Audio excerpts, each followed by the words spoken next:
Genesis chapter 30. When Rachel saw that she wasn't having any children for Jacob, she became jealous of her sister. She pleaded with Jacob, "Give me children, or I'll die." Then Jacob became furious with Rachel. "Am I God?" he asked. "He's the one who has kept you from having children." Then Rachel told him, "Take my maid, Bilhah, and sleep with her. She will bear children for me, and through her I can have a family, too." So Rachel gave her servant, Bilhah, to Jacob as a wife, and he slept with her. Bilhah became pregnant and presented him with a son. Rachel named him Dan, for she said, "God has vindicated me. He has heard my request and given me a son." Then Bilhah became pregnant again and gave Jacob a second son. Rachel named him Naphtali, for she said, "I have struggled hard with my sister, and I'm winning." Meanwhile, Leah realized that she wasn't getting pregnant anymore, so she took her servant, Zilpah, and gave her to Jacob as a wife. Soon Zilpah presented him with a son. Leah named him Gad, for she said, "How fortunate I am." Then Zilpah gave Jacob a second son. And Leah named him Asher, for she said, "What joy is mine! Now the other women will celebrate with me."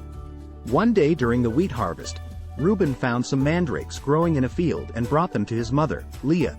Rachel begged Leah, "Please give me some of your son's mandrakes." But Leah angrily replied, "Wasn't it enough that you stole my husband?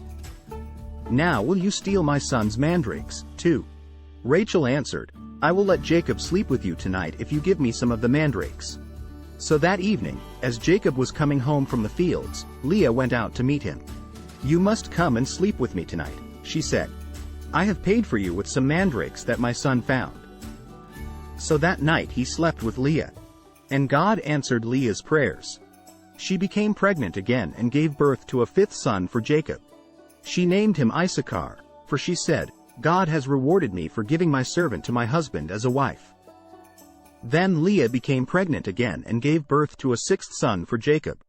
She named him Zebulun, for she said, "God has given me a good reward. Now my husband will treat me with respect, for I have given him 6 sons." Later she gave birth to a daughter and named her Dinah. Then God remembered Rachel's plight and answered her prayers by enabling her to have children. She became pregnant and gave birth to a son.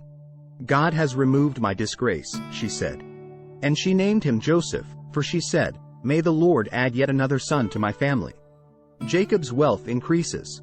Soon after Rachel had given birth to Joseph, Jacob said to Laban, "Please release me so I can go home to my own country. Let me take my wives and children, for I have earned them by serving you, and let me be on my way. You certainly know how hard I have worked for you." "Please listen to me," Laban replied. "I have become wealthy, for the Lord has blessed me because of you. Tell me how much I owe you. Whatever it is, I'll pay it." Jacob replied, "You know how hard I've worked for you, and how your flocks and herds have grown under my care. You had little indeed before I came, but your wealth has increased enormously. The Lord has blessed you through everything I've done. But now, what about me? When can I start providing for my own family? What wages do you want?" Laban asked again. Jacob replied, "Don't give me anything. Just do this one thing, and I'll continue to tend and watch over your flocks. Let me inspect your flocks today and remove all the sheep and goats that are speckled or spotted, along with all the black sheep. Give these to me as my wages. In the future, when you check on the animals you have given me as my wages, you'll see that I have been honest.